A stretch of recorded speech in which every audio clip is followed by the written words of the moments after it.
Hi there. Hello, hello, hello. This is Claudia Alick, and I'm going to begin our session officially, even as we recognize that there will be people entering into the space with us over the next 5 minutes. That's what we've been experiencing in our last sessions. But we're going to start officially right now.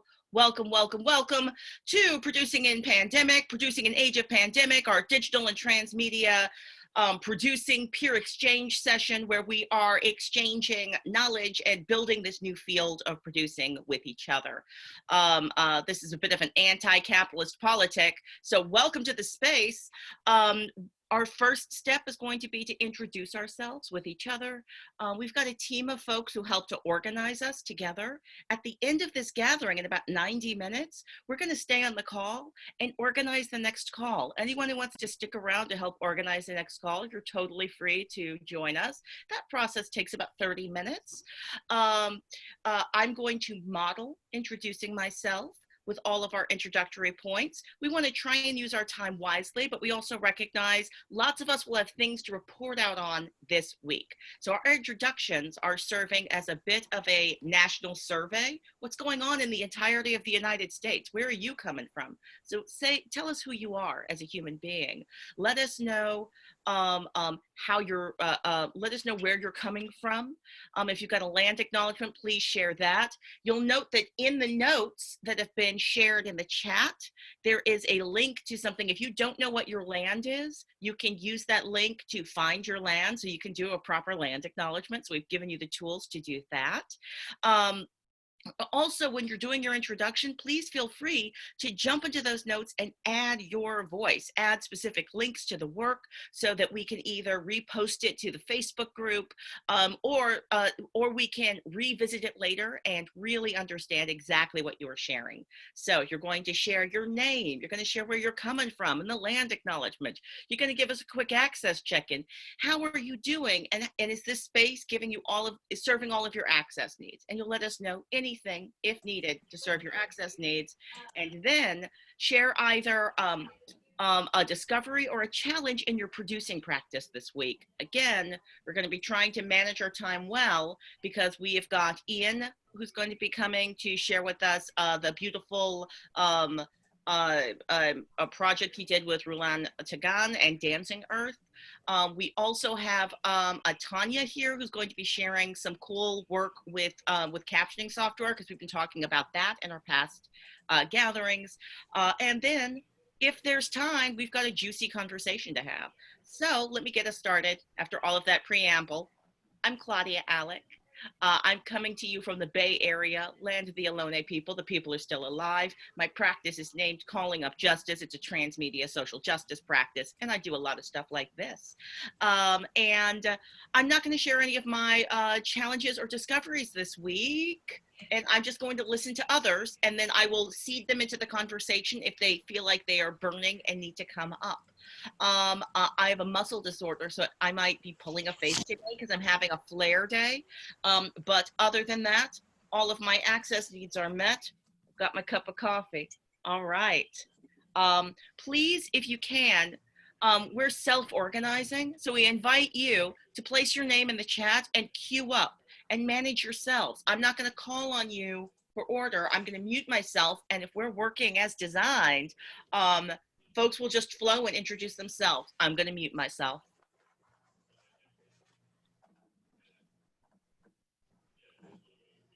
Hi. Oh, sorry, Sarah. I was just gonna go because that'll give some people some time to like queue up. I'm Danny. She, her pronouns. I'm on the land of the Ohlone people. Practice, I guess I can now officially say I'm part of the Calling of Justice practice. Yay, me and Claudia and everyone. Yay. My access needs are met and drink some water. And then that's it. Excited to see what we have to share today. And yeah, happy to be here. Hi, I'm Sarah Goshman. Often go by Gosh. Pronouns are they, them. I am on the land of the Massachusetts people in Long Island, New York. I am here because of Sabrina Hamilton. I used to be technical director for a season and also board member at CoFest, and just worked on a project with her, producing a digital piece on Friday. So I came and would like to do more and learn more. So that's mostly why I'm here. My access needs are all met. I too have my coffee. And so many challenges and discoveries because we put up a show in 8 days, but I would say one of the biggest ones was understanding the ways in which in this digital world there's even more sort of like inequity and need to compensate for, like, because we're relying on people's personal technology and their home setups and things, and that's the thing that I think needs to be thought about more. Certainly I need to think about more in the future in terms of how to offer people technology options that help bring everyone up to the same place. That's it. Thank you.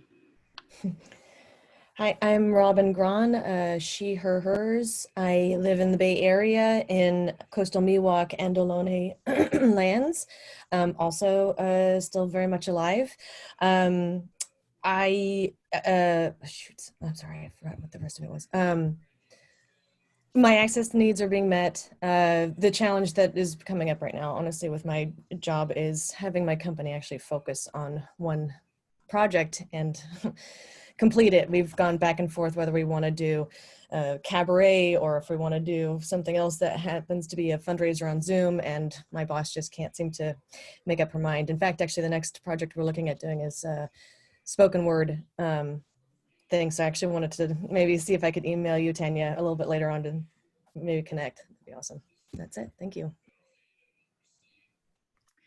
My name's Sabrina Hamilton. I'm coming to you from the traditional lands of the Nipmuc and Pocumtuck people here in Western Massachusetts. I use the pronoun she, her, hers. My access needs are met. I am grateful to this group.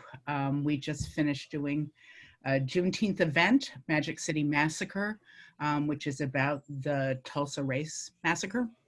And it was a huge project, and several people who helped, including Tanya and Sosha and Sarah, are on the call. I know some of you actually tuned in to watch. And it was huge, with 14 actors from all over, multi-generational, as Sarah was saying, very different access to technology. A director playwright who had never worked in this form either, so doing camera blocking, figuring out the platform, Tanya doing a great job bouncing and feeling out, doing box office too, because we charged for the event, different categories, a patron category, a regular category, a discounted category, and then a pay what you can want. So we figured out how to do a box office. And so that means that today I am writing checks to artists and technicians. And that feels really, really, really, really good. I think that's it. If anyone has questions and there's time, happy to explain.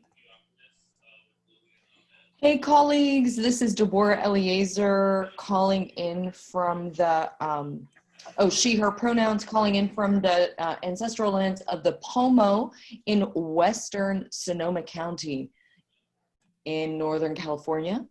Let's see, I'm the co-artistic director of Fool's Fury Theater, and my access needs, I will need to leave at 11. I'm so sorry, I have another meeting, and I will be making food. I need food, so I will try to be as the least distracting as I can. One challenge or discovery from this week, definitely the connectivity. Like, I've started a class on the theatrical liveness. It's called Holding Space for Humans in the New World.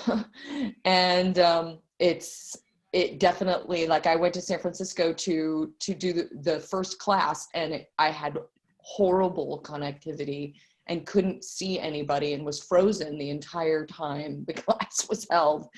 And then when I come back here on my satellite reception, which is in a rural environment, I'm actually able to do it, and it's a little bit better, which is very strange to me, but I guess it has to do with density.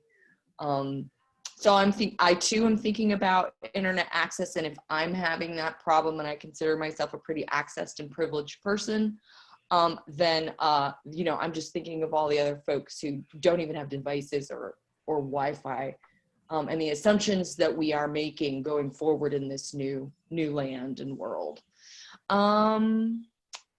Just attended some of the things that are going on and had some great experiences of actually feeling connected with the community and making art, which was great this weekend and especially Juneteenth. I'm checked in. Thanks. Hey y'all, Matt Dixon, he, him, his. I am in South Brooklyn, the land of the Lenape. I am a freelance director. This is my second time, and it's a pleasure to be with you all. My access needs are met. A challenge that I am currently experiencing is I've been making work, as many of you in the digital realm, and I've been really charged by the access and possibility of that. And I'm directing a show in the fall, a solo show with my good longtime friend, collaborator, Brian Quijada, and it's at ATL. It's a story of immigration, and I've been in conversation with them all week and have been pushing for the possibility of live streaming, and they just made the decision that we're going to film it. So I am admittedly disappointed, but excited by what that could mean, and looking forward to still trying to get it out to as many folks as possible. Thank you. Hey, I'm Sabina. I use she, her pronouns. I'm in New York, which is Lenape land. And I'm a performer and a director, and I'm also directing a production right now, and it feels really weird to say directing a production because there's so much that is so not directory that you have so little control over. Something that I have been playing around with a lot this week is what cues are people going to pick up on that they might not necessarily pick up on when you're seeing an actual in-person theater production. Everyone is closer than the front row when they're watching these productions. So you have so much more room to lean into the subtlety and nuance of facial expressions and slight bodily movements that I've been delighted to play around with. And I feel I'm wow, film directors have a lot of an easier time getting to play around with these tools. So I've actually been really excited by that this week. That's been a new discovery, I think, in directing. Thanks, Sabina.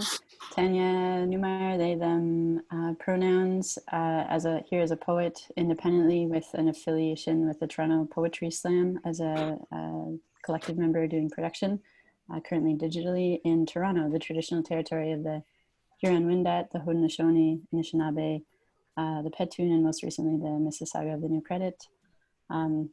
People are still here currently enjoying Canada Reads. You may have nomination, may or may not have heard of that in the US, a book called From the Ashes by Jessie Thistle.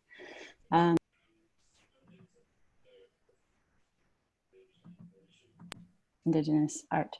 I was grateful to be able to support Sarah's back end work for Deletta Gillespie's play, and get to hear some very wise words from Daryl Davis at CoFest.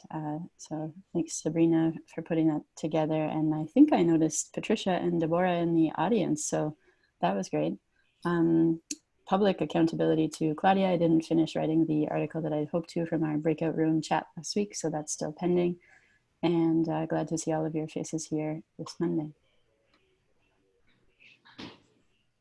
Hello, Patricia Miller, theater producer on the Ramatush part of the Ohlone land in San Francisco. Not producing anything myself other than a lot of online classes, which has got its own fun trip. But I did attend the Bard Mad Forest. The Making of the Mad Forest was a very in-depth seminar, webinar actually, extremely well attended. I have some reactions to that. Also to Sabrina's work at the Co-Fest, and was excited to see Kate Freer and Tanya Newmeyer were on the crew there. That was exciting to see. That may well be a weave from this group. Also participating with Deborah and Fool's Fury live work. And I was very glad to hear Sabina bringing in the director, actor experience. I'm really interested in that. But I'm still banging the old drum about liveness of the audience. We've gotten to the point where just letting the audience chat amongst themselves on chat seems to be okay. And I'm sort of proposing that maybe it's not. That plus accessibility, I'm glad we're going to hear from Tanya about, because we've all been going crazy trying to work out proper accessibility for folks with different abilities. Check.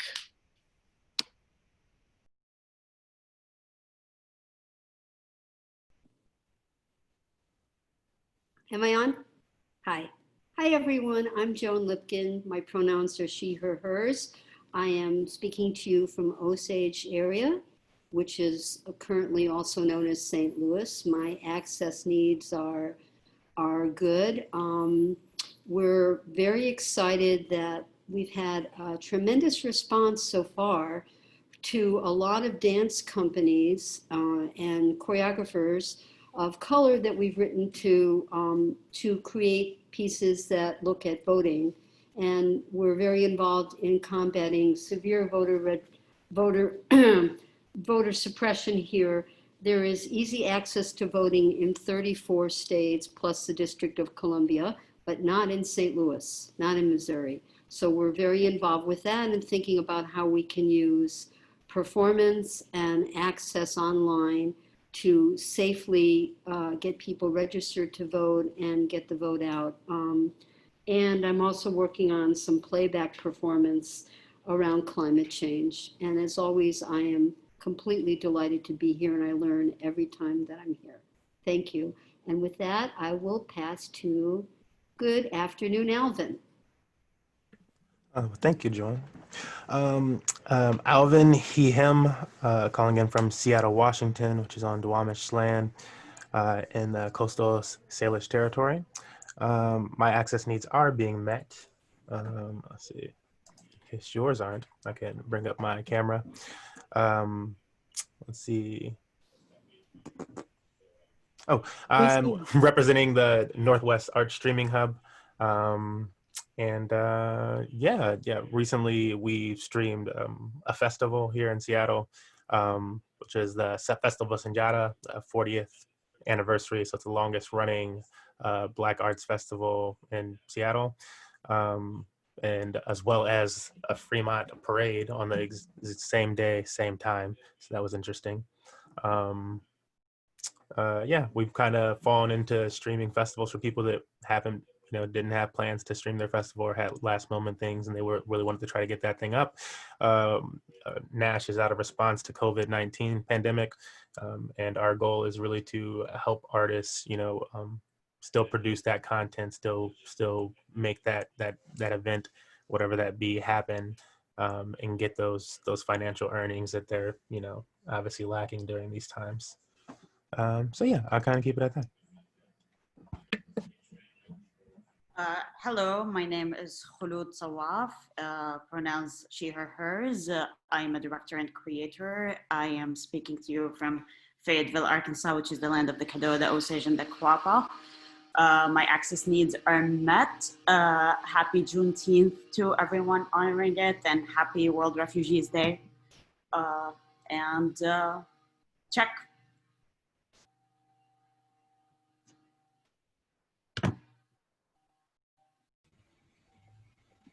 Has everyone had a moment to introduce themselves to the room if they wanted to?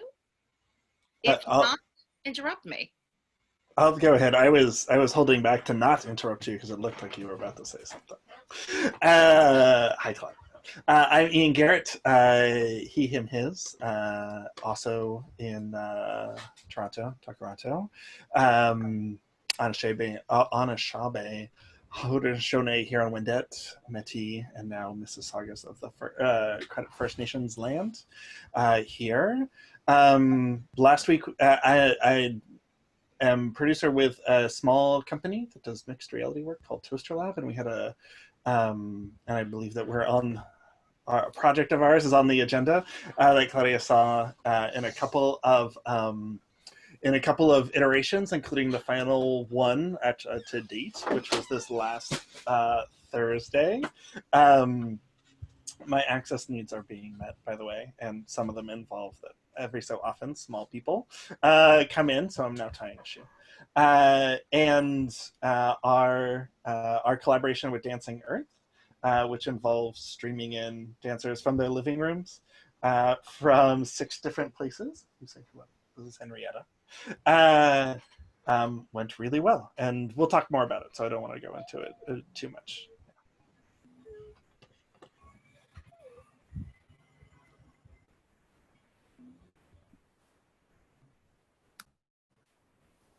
I see AJ. Did AJ have a moment to introduce themselves? And I saw Ariella. Just wanted to make sure we'd made space for folks to vocally introduce themselves before we moved on to our next topic. Yeah. Hi, my name is AJ, and pronouns are he, his. I'm calling from New York City, which is the land of Lenape and other. I have to do research to find out the names of the other indigenous people that also were on this territory in addition to the Lenape, but that's the most familiar. I mean, I'm most familiar with hearing about the Lenape. I work. I do different things. One of the things I work. One of the ongoing groups that I work with is an organization called the Fire This Time Festival, which is it's a long-running festival that presents the work of playwrights from the African diaspora, early career or underrepresented playwrights. And the festival is in the winter. And currently, myself and the other producers are planning for season 12 at this moment. And I also do dramaturgy for different projects on a as-needed basis. And my access needs are being met, and I can pass it over to the next person. Thanks. I think that's me. I'm Ariella, she, her, hers. I am calling in from the land of the Coast Miwok, Novato, California. My access needs are being met, and I may have to turn my camera off. And this week I was really grateful to be able to see the streaming from Playground and Juneteenth Theater Justice Project. It was one of the most connected that I feel that I've been to a Zoom performance. And I'm interested to kind of spend time personally unpacking that and hearing what other folks are up to. I'm working with the Bay Area Women's Theater Festival, sort of in flux because this year's festival was sort of moved partially online, but we've been doing podcast interviews with some of the artists from the 24-hour festival, and we're finishing up the first cycle of sharing those, and I'm interested to see where we'll be going next, how we can serve our artists with amplifying their work. I'm also going to be a production assistant with the Bay Area Playwrights Foundation Festival this summer, and that'll start up training in a couple weeks, and really interested to see where that will go. But I'm kind of in between things right now.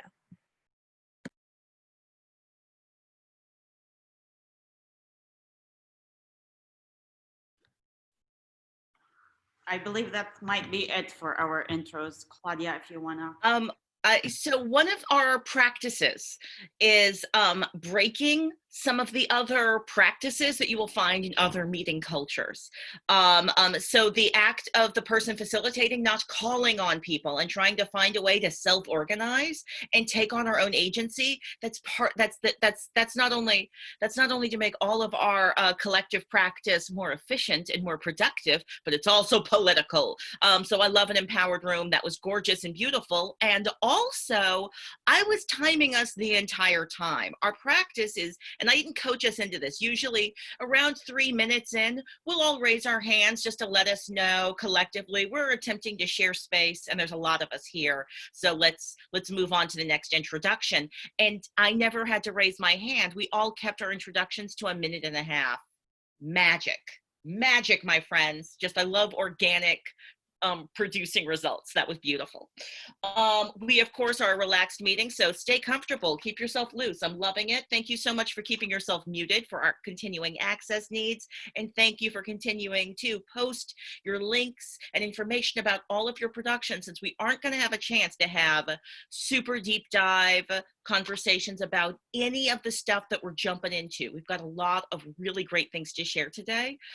So we have not launched our Discord server for this group yet for ongoing conversations. So jump into the Facebook group, the Transmedia Facebook group, to keep conversations going if you're hungry to continue a juicy and productive exchange. I would love to metaphorically hand the microphone over to Tanya. And Tanya, since we're trying to share time with a lot of different voices, if we could keep this efficient, but we've been having conversations about captioning for weeks and weeks, and I would love for you to share your discoveries with the platform you've been working with. And then I'm going to call up Alvin after that to share a little bit about We Charge Genocide TV.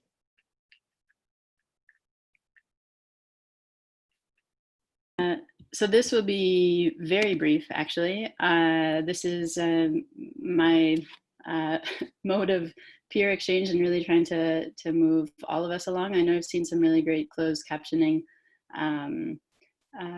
events. Some of them actually are from the Festival of Literary Diversity, which I attended here in Ontario. So Kate Freer recommended to us Otter.ai, and I've been meaning to look into it for our poetry slam. And I heard that it was one of the better closed captioning tools. If anyone here has more information, feel free to interrupt me, correct me at any point in time. I really am doing this because I thought, wait a second, how have I been for 15 weeks on a group with brilliant people, and we haven't had anyone kind of address this in more depth. There's got to be a way to do this, because it sometimes looks easy. The other thing I will also do is a shout out to poet Ashley Hayes, who did a haiku workshop for us yesterday and tried to get us to turn on our closed captioning at the slam while we were live. And we tried it and it didn't work. So I think it is more complicated. And I think I've now figured out being overwhelmed into the first steps. And I look forward to, with your accountability and shared learning, to move it to making it happen. So you sign up for an Otter account. I'm sharing my screen with you now. On the call, we basically, I had someone telling me, I guess Ashley telling me, oh, look, just turn on closed captioning. So we did go into our Zoom account. We turned on closed captioning, which I believe I had done a long time ago. But if you're not familiar with being on a call with closed captioning via Zoom, it gives you this button. So you can click it to allow yourself to show the closed captioning. Oh, and I closed the Zoom window. But essentially you scroll down into advanced settings and then you toggle on closed captioning. When you click this button on Zoom, which I can't really show you because we're already in a different Zoom meeting, then you'll be asked to assign someone to closed captioning. So for example, in these meetings, we could have someone doing the live closed captioning themselves, or you can do an API plugin. I'm not sure what API stands for. So since Otter was recommended, I've signed up for an account. I meant to start this a little bit earlier. What you see at the top here, Claudia, I hope you don't mind, I toggled this on in preparation at the top. So it has a few of the words that you said at the beginning. And I'll replay it in just a moment to show you kind of how it looks and sounds like. But at that time, it was playing the audio through Zoom, through my headphones. I don't even know how it recorded, because you can see it's recording my voice now, and it's quite accurate, which is, I think, why this captioning service was recommended to us. But up at the top here, it's not very accurate. It looks or sounds a little bit like gobbledygook because it was playing through. So I have a free Otter account. I signed up, as you can see, just one day ago, and tested a few notes and tested their video that shows me how to integrate it with Zoom. So it's not free in the sense that you would see my words going across my video. So it's not the I think you need to pay maybe $240 a year for one seat. So I'm still looking at what all of that means. You can see down at the bottom here that it says that I've used up some minutes by doing some of these tests, etc. And so I think if I didn't care about video, I could, for example, be performing a poem and just sharing my screen with these words that would be, live captioning as we went. So it's not necessarily the aesthetic in terms of intuitive video integration. What they recommend also is doing a link. So I could, this is the last thing I think I have to show you, and then I'm kind of at my learning edge here. I can create a link. Anyone with a view with a link can see it.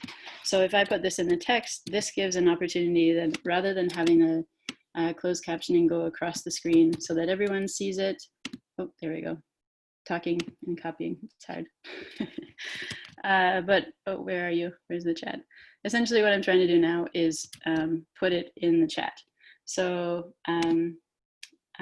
that people who need the closed captioning would be able to view this link here and be able to follow along. So for me, that seems like a short, simple, free workaround that I would hate for there to be a barrier for anyone participating in an event with a lack of closed captioning. So I think we should all at least, raise the bar bit by bit, and feel free to continue raising it if you would like to build on that. I don't know how long that took, quick presentation. That was absolutely perfect. We're working in the exact right time. So I'm going to do a couple of comments reflecting on what you have said, perhaps deepening that knowledge, opening it up to the rest of the group. I saw a lot of facial expressions, either of, what, that's awesome, but I think I also saw some, wait, I think I might know a different tricks. We're gonna do that. Then as we're transitioning into We Charge Genocide TV's presentation, we're also gonna be hearing about the solutions that we did for that project for captioning. But just thank you. One of the main solutions that we are attempting to create for all users is finding that sweet spot of tools and accessibility and affordability for us, the makers. So what can we actually afford? What can we get a hold of? What can we build and actually have access to in terms of what programs can we put together to build something? Unfortunately, Zoom is not designed to have native auto captioning. So you have to do a third-party API. I forget what API stands for too, but it's like an outside application that you put into the program, right? So Zoom's like, yo, we didn't actually make it accessible in that way because we just wanted to like get it out there and sell it. So what we're gonna do is we're gonna force you, the user, to purchase or arrange for an entire different program to solve this user issue. They created, to a certain extent, a lemon for many of our users. However, I continue to find out that Zoom is the closest accessibility for many different users. I just did a workshop, free police violence and disabled justice workshop this weekend. And we were negotiating not only being auto captioned, we needed captioning. So we didn't do auto captioning, we actually paid someone to do live captioning. But then we also had screen readers because we had blind participants. So we were negotiating those two access points at the same time. So I'll also name that creating accessibility for multiple disabilities is complex, and you should not let the perfect be the enemy of the good. We should just keep making things as accessible as possible. I'm going to hush up and let other people talk now, and let's take a few minutes to reflect on awesome captioning and access solutions that you might have found, because there's a bunch that I did not mention when I was just talking.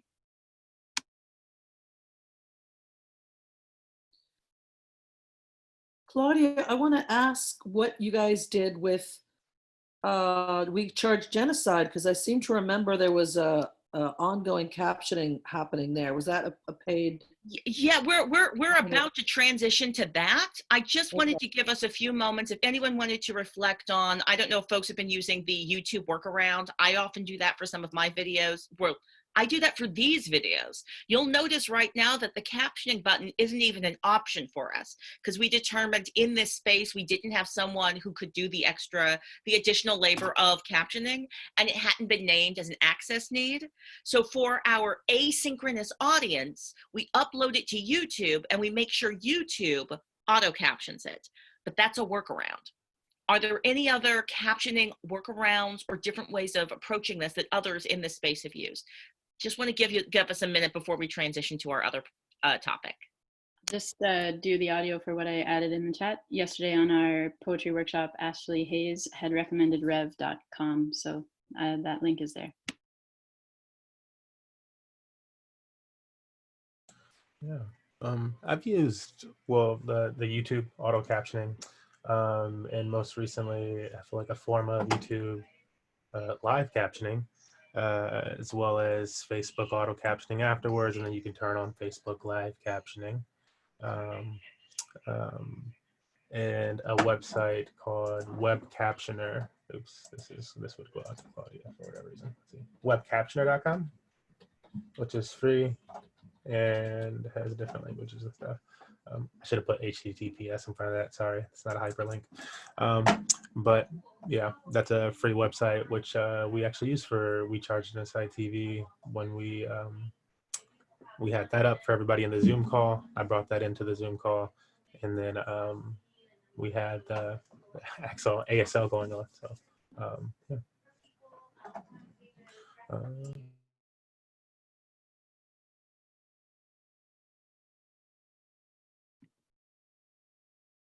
I see Robin with a hand up. I just had a question. So for both of these, for both Otter, and you might have said it and I just didn't catch it, and Web Captioner, did you have, you start the Zoom meeting, did you put the API key into when you preset the meeting, or do you, like when you do the live stream, or do you like have it set up in a separate window that people open at the same time? Sorry. So I can speak to it, but does anyone have more experience? Ian, Sarah? No? Alvin? Okay.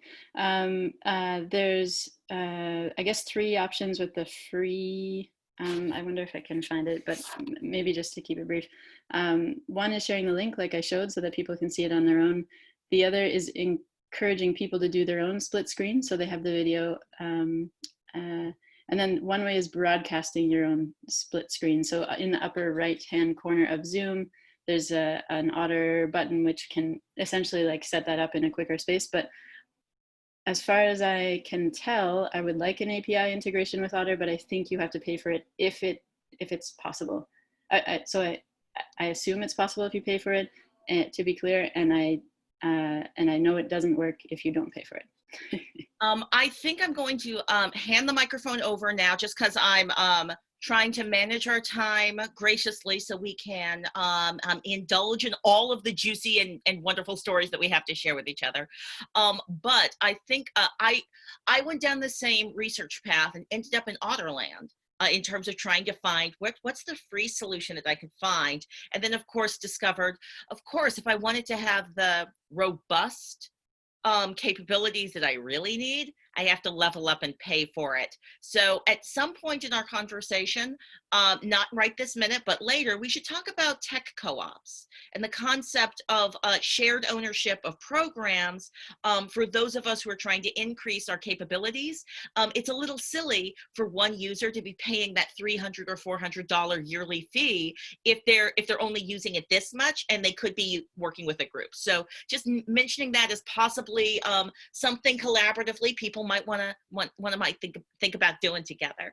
I'm going to hand the microphone now over officially to Alvin and invite Alvin just to talk for a few moments about the back end of We Charge Genocide TV's live broadcast. And this was a racial justice live broadcast that was produced in a rapid response fashion. So actually, Alvin, you know what? Let me do 4 minutes to talk about the complex way that project works.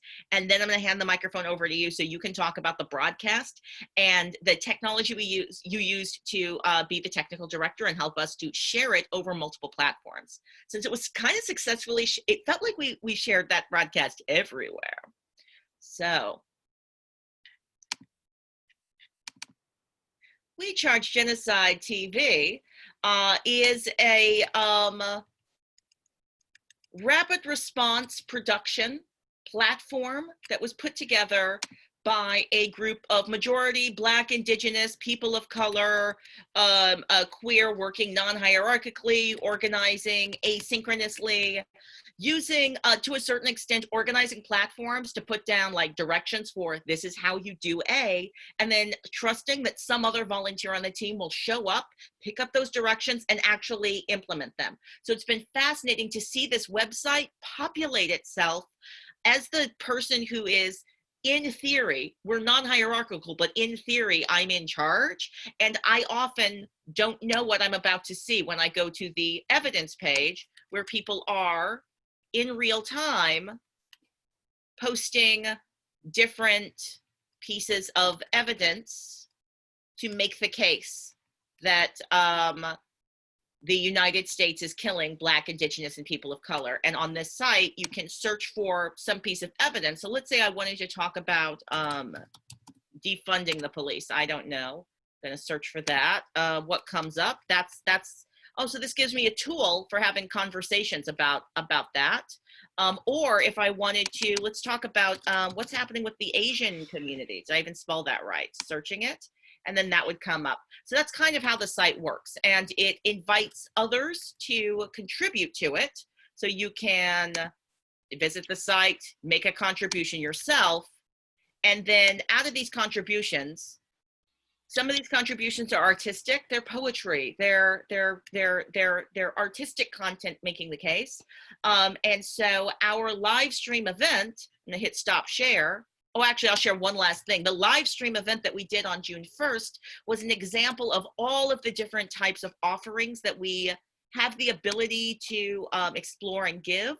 And one of the offerings we also had in that event was people literally on the streets protesting and also performing in our show at the same time.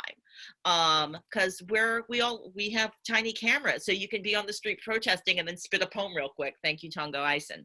This is our live stream wall that we set up specifically also to empower our members of our team to be able to live stream from the streets and with a quick hashtag, auto populate the website with the content if they're interviewing people on the streets. And that's kind of what the site is doing. I spent a little more time than I planned on telling you about the site. Let me hand this microphone over to Alvin, and then Alvin can show you a little bit about how that production took place and how we captioned it, etc. So right. Yeah, so let me make sure I'm on mute. Yeah, hey everybody again. So again, the captioning we used was just, I'm a very frugal person in my marketing efforts usually. So it was just web captioner. Since that's the free one, I am experimenting. I need more time this week to experiment with some other just plugin type ones that I feel like might work better and allow you to edit on the go. But that one, it supposedly gets better as you use it more. So the more that you use it, you make a profile and stuff like that's supposed to get better. I'm going to show you kind of like, so like for example, if we were to have today up as a stream, I would like do this. And this is in OBS right now. So open broadcast software. I was able to bring OBS into the Zoom call. And in this way, this is one accessible thing that we did so that it's we could have multiple people from the Zoom call be in one source in one window for people to view. And so that was nice. That's been nice for behind the scenes type of work for different productions, where they can actually, you know, see what's going on and stuff with the stream, and there doesn't have to be a share screen type situation and all this other stuff. You can just bring the Zoom directly in there. And then it also allowed us to take the captioning, which I'm going to turn on in a second. Let me see which mic it's on. I think I have it on you guys' mic actually right now. I've been experimenting with that too, switching the microphone source. Typically with a web captioner, you can only capture your own audio, but finding some other plugins online for OBS and whatnot, basically they made some digital cables and you're able to plug those into your OBS and then capture multiple audio sources. And so I did that and was able to capture the speaker's audio too. So it's a little bit more complicated, so I'm not really going to get into that right now. Excellent. Like So I'm just going to slow you down, Alvin, so we say this out loud. Yeah. The beautiful affect. So when we watch video of We Charge Genocide TV, that affect came about because you created a workaround on your end. Mm-hmm. You did the digital cable workaround, right, that your OBS system would actually pick up the audio for the entirety of the event. Correct. It seemed like it was rather simple, but you might have to do your own session, like your own like I feel like I would want to pay you money to do a 30-minute tutorial showing us how you did that. Right, exactly. And would take time. Oh, I see language showing up on the screen. Yeah, so I started to bring in the captioning. The thing about this captioner is you do want to, as clear as you can speak, the better for this captioner, I've discovered. It's not the most accurate one that I found out on the market. There have been some times I've used it, and the flow of the words that it puts on screen is better than the accuracy of the words, if that makes sense to you. So like in poetic terms, you could put, sometimes you could throw in dog for something else that's not dog, and it's like, oh, you got me. It could be a comedic poem in that sense. But yeah, this is the captioning source that we use. It's able to switch those sources. As Claudia said, I would have to do like a tutorial to go into the details of that, just to like save time. But this is the bare bones of it. And with this being in Zoom, we're able to manipulate the scenes in real time. And so I'm just going to do a really jaunty manipulation on mine, which is just me. I just drag the scene obviously up. If I were trying to be artistic in some sense or clean, obviously I wouldn't just move the entire window up. But that's just to show that you can change things in an instant. If I want to write somebody's name in, I can do so in an instant. If I want to insert another video, play a video on the web, switch audio sources, as I discussed earlier, you can do all of those things pretty quickly. And so that's the biggest benefit that I found as a content producer, using OBS for these type of live segments, and why we use it for We Charge Genocide TV, because it's nice to have Zoom. It's nice that you can potentially have up to 500 people in a Zoom call, but at some point that's only 500 people, and then everybody else is locked out until the replay or whatever it extends up to. Say it's 10,000, that's still, you can accomplish more if you were streaming out to your YouTube, your Facebook. If there's reasons that you're allowed to, then why not give it that larger audience opportunity, which was kind of the point we charge. And Alvin, I think I would love to share the video of the We Charge Genocide TV, just so folks can see what that looked like. One of the things that we wanted to do for our event was we kept it inside. So go ahead and share your video. I'm going to keep talking, but go ahead and share your video if it's easy for you to share. If not, I have it on hand as well. One of the performative feelings we wanted to create was the feeling of the performers and the audience all being in the same space, like church. So we decided to do it in Zoom meeting. If we had done it in a Zoom webinar, the viewpoint would have been more controlled, and the visual product people were getting through the OBS would have been cleaner. We were actually designing against that on purpose. We were creating something that was rough edges. Are you ready to share, Alvin? That video, I'm just searching it. No, here, let me share it myself. I got it right here because it's just on the it's on the home. Oh, on the home page. Okay, gotcha. So it's okay. All right, so I'm gonna hit pause. Oh, this was a gorgeous piece. This was Oh no, I'm forgetting artists' names. Oh, that's so rude. Oh, terrible. Well, I'm glad Amy's name is on here. It's Lisa Marie Rollins. Okay, that's useful. Oh, and there's Rosie, our deaf interpreter. So that's very useful to have their names already on there. So you'll note here that this was a complex performance that was pulled off.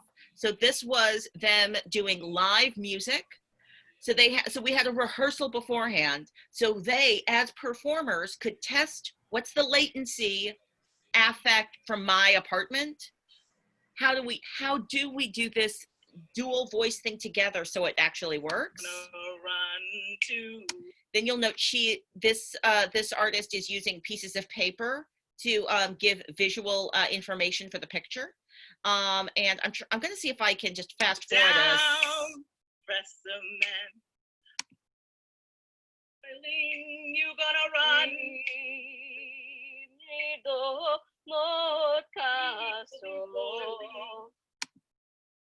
Video by Claudia.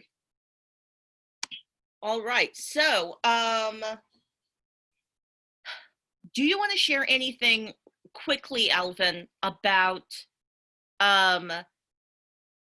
how you had us sharing screens? Now, our backstage was a Discord, but we also, I was a sloppy MC and used the chat function, the private chat function, a little bit as backstage as well. But backstage was supposed to be Discord primarily. This view that audience were getting, they were getting this because this was your screen. Correct, yeah. Yeah, they were getting this because this is what I have designed in my OBS. So again, if this is this window when I switch it to this. So whatever I design and chop into that. I think my video cut out for a second there. Yeah.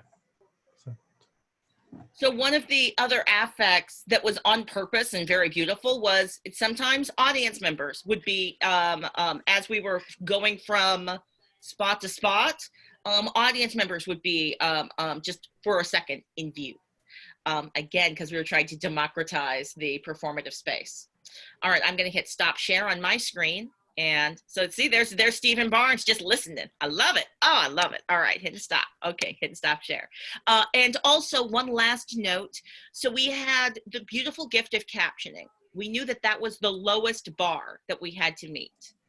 We also knew that we had, I want to say like, not only do I have a bunch of friends who need captioning for their own access needs, we had a lot of deaf participants. So we invited sign language interpreters to join us, and those were professional sign language interpreters. So we spent a little bit of money on that, and it was definitely worth it, just to give more information and accessibility for the project we were doing. Let's take 3 more minutes to do any final questions, chit chat to ask Alvin, and then I'm going to transition the conversation to Ian to share about Dancing Earth's project. So please take a moment, ask Alvin. Sorry, I'm putting you on the spot. Ask Alvin anything. Or ask me anything. Yeah, if you have any questions. And I would also like, if nobody has any questions, I know we're in Zoom today and whatnot, but I'm just going to share like how I feel as a practitioner and like what I want to experiment with.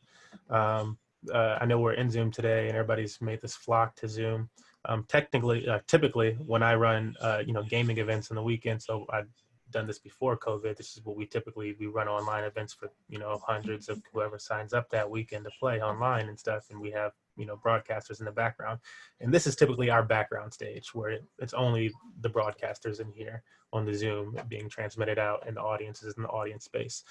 But with this new way that everybody likes to do it in the Zoom and stuff, I get that. And I get why people want to keep that. I've done it 2 different ways. One is where you just have a separate Zoom call and you would use OBS to bring that Zoom call in there.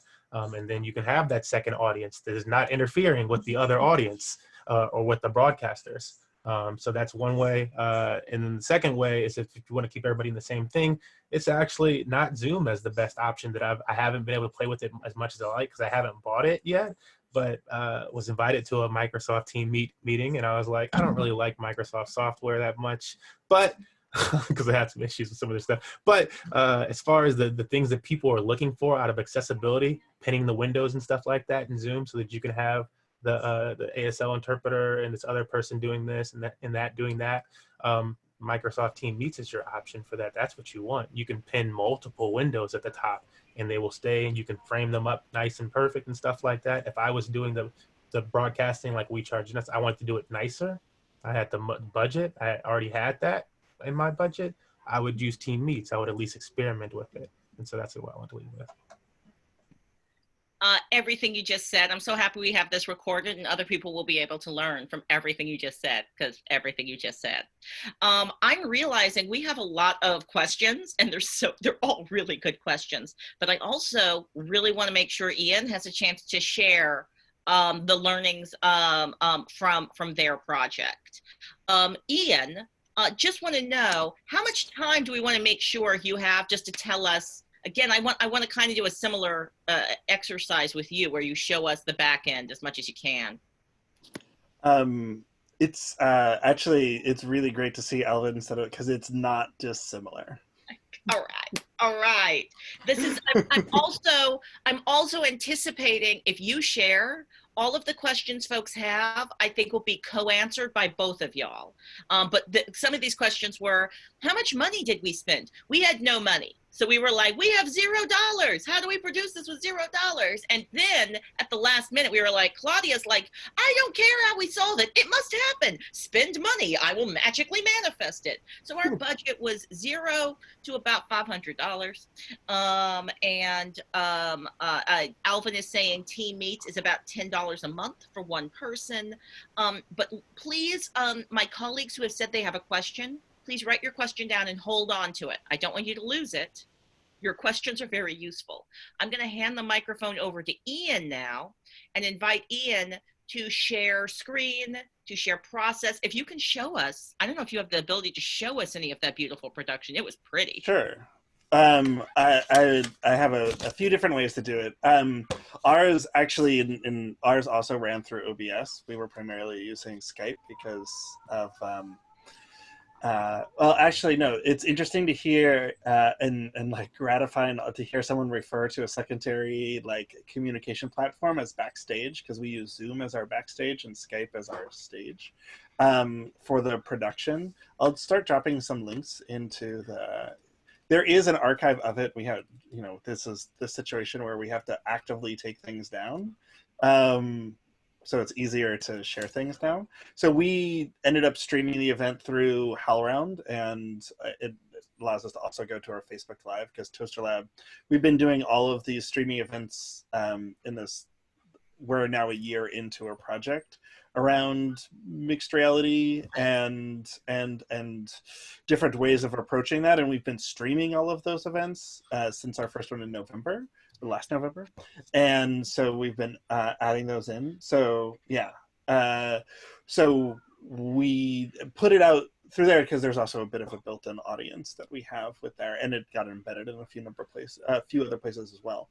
So here you can actually see the full. I'll go ahead and share my screen. Get to the window here. So here you can actually, you know, you can view the entire thing, and I'm going to jump around a little bit.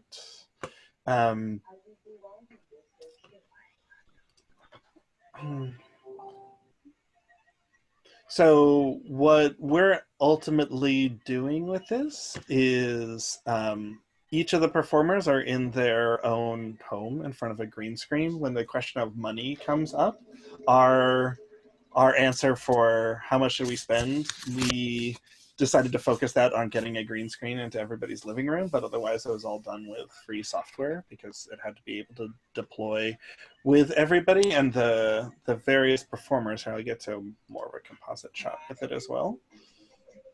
There were 6 people performing, and all of them were in different places. So Phoenix, Seattle, Albuquerque, Santa Fe, and outside of Wellington, New Zealand, and Minneapolis. We went through a process of Let's make sure that this will actually, that you'll actually see this. Are you seeing a diagram at this point? I want to make sure that you're actually seeing it. So because we're working on documenting this for potentially future use, you started diagramming the system out as well. So you can see this here. I'm happy to share a PDF or a PNG of this. So in Skype, there is, in the advanced calling features, you can turn on NDI, which stands for Network Device Interface, which if you deal with like large camera setups, if you had been doing different ways of coordinating camera equipment before, you can do it locally as well, but it's allows you to take any individual Skype feed into something that can see an NDI camera. And so it treats each of the individual performers as an individual camera, so it allows us to change between those. And similar to what Elvin was describing, it's set up so that each of those is coming into OBS.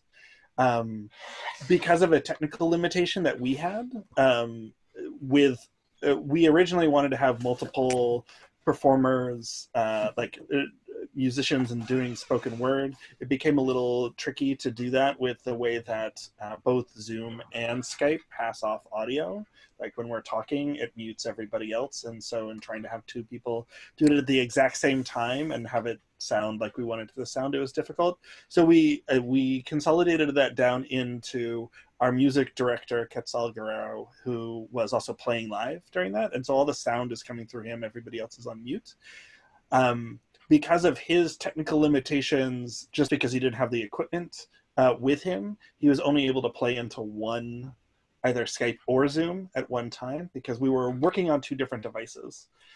So he would have to physically split the signal. So because we were using Zoom as our backstage, there are more people on the Zoom who are observing that and doing things than necessarily performing. We had him feed into that, and similarly, and I wonder which like virtual cable you were using, Elvin, but we were using VB Audio, which creates basically just creates a virtual mic or speaker, in the same way that you pick what your input or output is in Zoom, like when you're in the down lower left. We just set the output on the Zoom call on my computer to VB cable and had the input in OBS as VB cable. So they just went directly over, and I actually joined the meeting separately. At one point we were trying to also feed back, do a loop back so that everybody could see the OBS signal in the Zoom call, but it was asking a little bit much while we were streaming of the computer I was using. So actually our final solution was for me to join the Zoom call and point my camera at my screen from my phone. So that was our back end, because it just took up, we had plenty of bandwidth. It was just less pressure there. So we're sending everything out. In this case, I'm using Restream so that we did all of our rehearsals, and I wanted to pull up those just you can see some of our early, just tests right after people got green screens of just creating with some footage that we had from a previous project and trying to reconfigure it to a Zoom configuration. We did all of our rehearsals streaming to YouTube so that we'd have an archive of it, and then we could edit it down later so we could review it and do notes that way, because it's hard to see everybody at the same time while it's happening. You can actually sort of see, we have our recorded Zoom, this version of it in theater mode. On the lower part of this screen, if you're taking a look at it, has our Zoom call, and the upper part is the Skype signal that I'm seeing. And because this is before we had figured out the audio feed, I actually edited these two together so I could actually program with the audio feed from the Zoom call onto the Skype call, because they were recorded separately and then matched together. But I think it's interesting to sort of see how those line up with each other. There was one other image that I wanted to share. I'm trying to figure out, and no, I'm just gonna go to Facebook, because I just posted it onto my profile. Everybody can see my Facebook, but it's to get to this specific image. So it might be a little low res here because it's already here. It's a screenshot of my OBS setup for one of our scenes, and then just on my screen next to it, I have the Skype setup as well. So I'm monitoring both at the same time while things are happening. Everybody's on it on two different devices. Yeah. and it's free there to watch. You can sort of, if you start piecing those things together, you can sort of see how those things came together. I wonder if, I feel, because Skype is ultimately also a Microsoft product, I wonder if it helps with any of the Teams component to it. In the process of us rehearsing, Skype did an update that allowed you to see, like originally we thought about doing the entire thing over Skype, but a bunch of people could only see, at one point at the start of the pandemic, you could only see 4 people in a grid on Skype, and then you had little circles of everybody at the top, and by the end of it we were at 6, which is what you're seeing here. So by the end of it, we might have been able to reduce it down to 1 platform, but the Zoom actually really helped so that we could have multiple people watching, and also because they're not equally consistent, we'd have people be bounced off of Skype for whatever reason. It was nearly 100% of the time it was Skype was inconsistent, and you could see what they were doing on Zoom. So you could actually like see, are they actually like, did they miss their entrance, or are they is their signal just not coming through? So yeah, happy to also entertain questions about that as well. Brilliant. Yeah, I would like to invite folks to unmute themselves, and I'm going to do that very wild thing of not managing the conversation.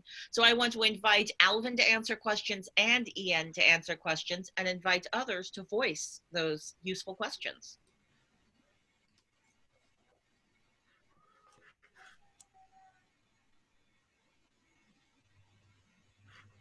I can answer a couple of questions that are in the chat. I'm seeing those there. There was how much editing work went into it. Everything that we did, except for backgrounds, was live. So it was all rehearsal. All of the live stuff was generated from content that we had from a previous project, some other core collaborators, or the dancers actually collected from around their home. And so there was some time put into editing that footage. And there was some other stuff, like there's one scene where somebody is meant to look like they're texting it, so we replicated that. I'm really curious, actually, I'd pose this question to Ellen about like the exact process for getting the captioning in, because how the Zoom was working. It's similar to I believe what you did with you said you got the VB cables? Yeah. Yeah, I saw the VB cable. I think it's on the same, so you can get it at the same place. If you like that same site, if you scroll down, there's A and B cables, and then there's actually C and D cables. So you can have like 4 audio. I haven't, but it's like €5. It was free before the pandemic, and then a guy wised up. Yeah, he was like, you can pay whatever you want, and then like I was like, oh great, cool, this is like, come back a few days later, it's like €5. I'm like, makes sense, I'll pay it. Yeah, but yeah, it's called A and B cables, and I think that might be the solution, because like that's how I'm able to caption, or I can only do one at a time. I feel like maybe if I use the VB cable, it'll mix the two. But with the A and B, I'll take, I'll make the speakers in OBS, aka everybody else in the call, the B cable, and I'll put that into OBS, and then I'll have the A cable be whatever other source that I want it to be, or myself, or usually I'll stay on like my Yeti, but then the speakers will be whatever other. So I'm like, maybe you can make the B source Zoom and the A source Skype. But I haven't experimented, but that's what I'm like experimenting with and stuff. So that sounds like maybe a solution there. Sorry for anybody that doesn't get that. And we're just like nerding. What I love about this is we've already said, hey, we would love to do some kind of more intense session where you're actually compensated for that time, where you're sharing some of that more detailed knowledge. We've had a bunch of people inside this session say we would love to have that manifest. So if either of you are down to help manifest that, let's do it. I love it. But there were some folks, I think, who had some more questions. Let's make sure we create some space for that.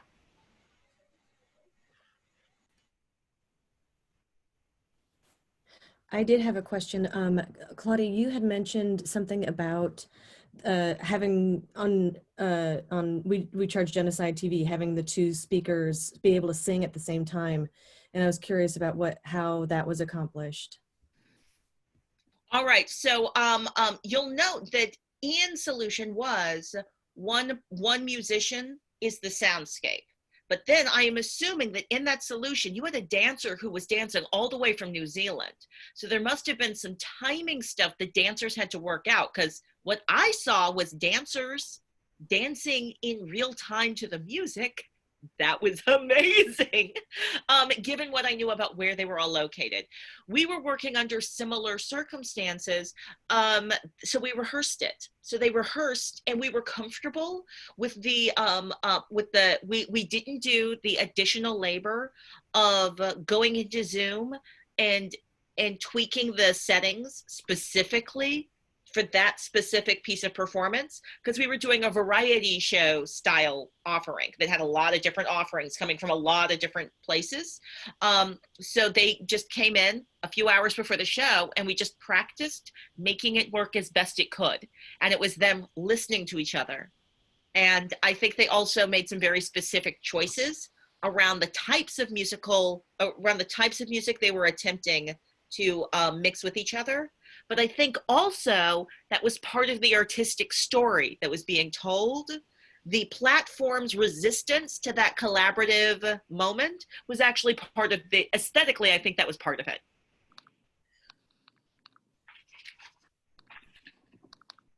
I will also mention this is a random note. I did a test on Facebook Rooms, which was using Messenger.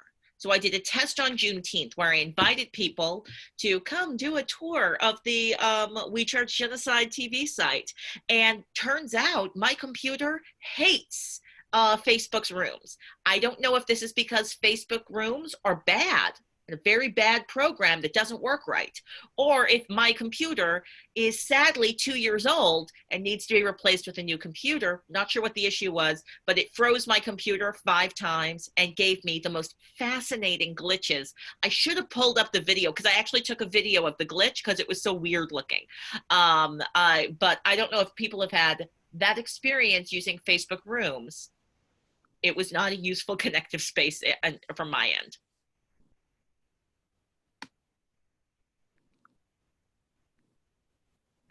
I haven't tried Facebook Rooms, but I wanted to just come back to Ian because I'm almost overwhelmed with information, and I'm trying to think about it from a production standpoint. And obviously, like from Alvin to Ian, each setup on the back end is going to be kind of unique to the production. And I'm a little bit familiar with thinking through what are some of the questions in terms of audience and latency and recording.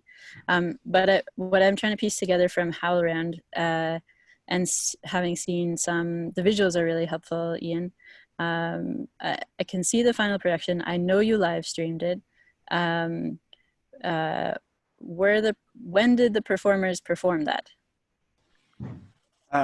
So they performed it last Thursday at 9 p.m. Eastern Daylight Time. So it really was a live stream. It wasn't that you edited the videos that were previously live and then streamed it. Wow. Yeah, they were yes. And so it's important to mention the time zone because we had someone from New Zealand, so it was around noon on Friday for them. Right. And so what if you mentioned that Skype in particular had a lot of, I guess, problem maintaining a consistent connection. If a dancer dropped, were people able to improvise and continue? Did you have any backup dancers? How did you handle that? That was done through what I'll just say our control room of me being here in my tiny home studio office thing. So either we'd skip ahead, or luckily, so if they disconnect, they just become invisible, like their feed becomes invisible because we're so there. If it's obvious in a scene, we could skip ahead, or I could alter somebody else with it. So we were prepared for that. In the final run that we did about an hour before the public performance, we did have Louis Sampson, who was coming from Minneapolis. He dropped out for half of the performance of the last run that we had before the final one. So we were prepared for that to happen. Wow. Would you say that setup is therefore, like, I think I might be understanding something you said earlier now, that it's actually quite unique to dance or physical movement, that it's, you had music from one source, but it would be harder to have like theater, so vocals from many sources, or spoken word and music. Yeah, early in our process, we had been trying to have so both, and eventually they recorded it. But both Dakota Camacho and Trey Parker, who are in the in it at two times, have raps that are like music was composed specifically for them to rap over. But because of the back and forth, I had started to investigate, and there are platforms for like telematic music performance that allow you to do low latency, multiple location combinations of audio, where essentially they just don't turn off everybody's mic like they do in video conferencing.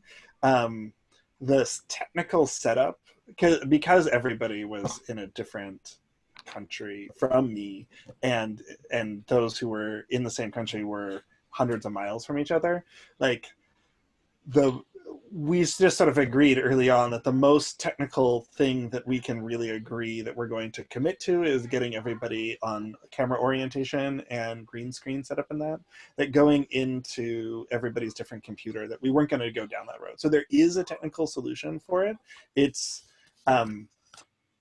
technically, like, it's even hard for me to explain. It uses like a jack, it's referred to as a jack server. There's like a research group out of UC Santa Barbara that does this around, and they've done for years around telematic music performance. So it's really, and I have some colleagues here in Toronto who do work with it, but if you're not super into it, it is not intuitive. So we decided that the easiest thing would be to consolidate the audio stream for one coming from the musician, who was also, like, he's very adept at, you know, mixing there. So as long as he was mixing a good feed, we'd be in good shape. This is Claudia. So I'm just going to acknowledge that we had a couple of conversational threads that we didn't have a chance to honor inside this conversation. So we are going to try and pick them back up when we meet next week. So the SF Playground Juneteenth performance, I believe, I'm not sure who brought that into the space, but I feel like it might have been someone who had to leave early, who had something useful to share about the audiencing experience of that. Peter Kua was the director of that production, and there was, and I loved the large group of theaters that came together to produce it. So it would be lovely to visit that production and chat about it. I'll also mention that as with so many things, I believe that production was temporal. So we aren't going to be able to potentially view the back end unless I can get somebody from SF Playground to come visit us. So I'll see if I can invite someone to come join us inside here. We also didn't have a chance, because this conversation was so juicy, we didn't do our breakout groups. So we actually had a conversation around choosing your audience and prioritizing what's the best thing to produce in today's age. It's a really great conversation, but we can have that next week. I did want to give some space for Ian to talk about the reflection pool and what that was and how that worked. I'm going to just explicitly invite you to visit wechargegenocide.tv, and on that webpage, that's where you can see the archive of the magnificent work that Alvin did, so you can really witness what that looked like in real time, in the knowledge that there are some real rough edge aesthetics that we were choosing to have it as part of that production. And yes, and I'd love to hear more about the reflection pool. And I encourage folks to visit howlaround.com to visit the archive of that performance if it's going to be available. It will be available, and I think in the notes, the link to it also on YouTube has been captured too. So it's not live now, but you will have seen it as it was in its live form, which luckily it was as shows go, it was the first time that everything worked perfectly. Was the public sign that we did it. The reflection pool, like, and I can be fairly brief about it, is that part of Dancing Earth's way of producing, and typically actually it's a combination of pre and post show, is that they work very closely with local indigenous communities, and are typically welcome to a space. And there's a lot of conversation about how this happens within this realm. I know that there's sort of notes of it. It's like, do you do it based off of where the technology is based, where the people are based? Because of the way that this was set up, what we ended up doing was, originally we had cultural introductions of each of the dancers at the beginning of it, but then a decision was made by the group to save that to the reflection pool, that we wanted a time to actually say that to someone and be able to see them, because we can't see people within the stream. We just see numbers of people watching things, and that's like the importance of that is the relationship, that it would be more useful and more appropriate to bring that into a conversation afterwards. It sort of functioned a little bit as a talkback, but gave us that chance to actually connect with people. So both companies, Dancing Earth and Toaster Lab, invited people. It had to be invited, and the main reason for doing that was, one, the Zoom account that we've been working with was Dancing Earth's, and it's limited to 100 people. So we knew that we didn't know how many people would be watching the live stream. We knew that we have 100 people, so we wanted to do registration very much like how we, and I borrowed essentially, pointed, because Rulon and I have been following the progress of these meetings, that the registration process for doing that and sort of opening that up. So we took a little bit of our observation from how this space has been supporting conversations and brought that there, including making sure that there was moderation and a lot of the same what I'm going to refer to as the same best practices that have been brought into this space, to have that ability to connect with the audience. I think that is something that we didn't, it's like the next step of what we would want to figure out insofar as what was having to allow more people to be able to connect in that way. The way that it functioned was that there was a secondary Zoom call separate from the one that we used for production, separate from our Skype, that when we got past the bows at the tail end of that, everybody started moving over to that space as well to open that in. And then it also, what we liked about it was that at that point, everybody could just sort of see where everybody was. It took down all the artifice that we had created for the actual performance itself. So because also everybody's Zoom device was not the one that we were using for production, you were seeing it at a slightly different angle. You saw the green screen as the green screen. And then we also added on a dance party at the end of it, so that Quetzal, who was our music director, at one point, once we had done cultural introductions, had done some Q&A, we then had a shared dance party in each of our individual spaces. And then it got a little silly too. So we started using like snap cam filters and virtual backgrounds, but could do whatever we wanted for those spaces as well. And we had a great moderator in Maura Garcia, who's a choreographer who's based outside of Kansas City. I don't have any documentation from it though. There is a recording of it someplace, but I don't have a screenshot or anything of it. Yeah, I'm not sure. I do have a habit of taking a screenshot of every room I'm in now, just for my own digital memory. It doesn't go anywhere. I possibly have a screenshot of that reflection pool. It definitely served to create a less artificial space, and allowed us to, like, it felt like the post-show talkback. It felt like, because it was a different frame, it felt like, oh, the lights have been changed in the house and we have a different relationship, and the dancers have taken off their costumes and are in their street clothes coming to, it had that feeling to it, which was great. Alvin, one last question before we close out today's meeting. Oh, look at that. That's lovely. Look at that. Oh, I love it. Oh, that's lovely. Alvin, you have also, with Northwest Art Stream, been doing some magnificent capturing, live streaming, things on the streets as they're happening, with protests and that type of work.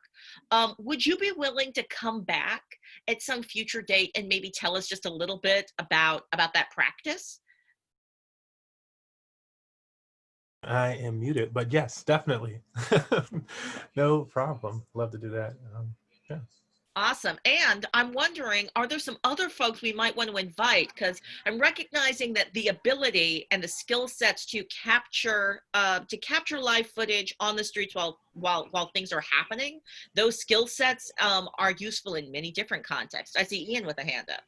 Yeah. Alvin, I'm going to point to the chat is that I would love to like nerd out on notes from just like comparing setups some point.